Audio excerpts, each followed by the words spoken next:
Hi and welcome to this section of my website. In this section we're going to bring you through 3 different concepts that we try and give all my clients when we talk about their income.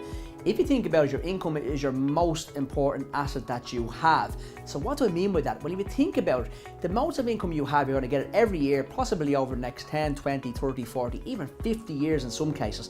So it's the availability for you to be able to bring in income to your house over that long period of time. So it's probably going to be worth more to you than your house will ever be, maybe an investment property, your pension or your savings accounts. So it's really important you take this seriously.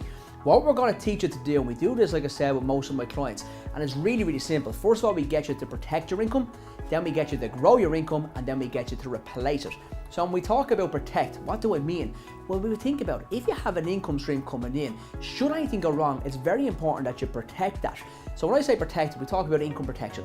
We can talk about maybe putting a bit aside on a monthly basis to make sure you have an emergency fund should anything go wrong. That you're not dipping into your savings automatically should something simple like the engine, the car go, or the fridge go, or something very basic. So very simple steps to protect what you have. The next part is grow your income. Have you got a lump sum? Are you making the most out of that lump sum? Is it working hard for you? Are you earning interest? Are you making good interest every year off it? Is it supplementing your income? There's loads of ways in which you can grow your income. You can take a very small amount of risk or very high amount of risk when it comes to planning your income correctly.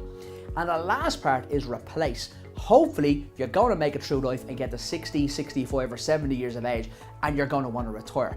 That doesn't always have to mean a pension. There's numbers of ways in which you can actually plan for retirement to replace your income when your income stops from you choosing to do so. They can be investments, investment properties, they can be pensions if you want it, and a pension is one of the most tax efficient ways of saving for retirement, but we'll help you through that process. So check out this section, spend some time on it, have a look around, and as always, if you have any questions, please don't hesitate to ask us. We'd be delighted to hear from you. Thanks and have a good day.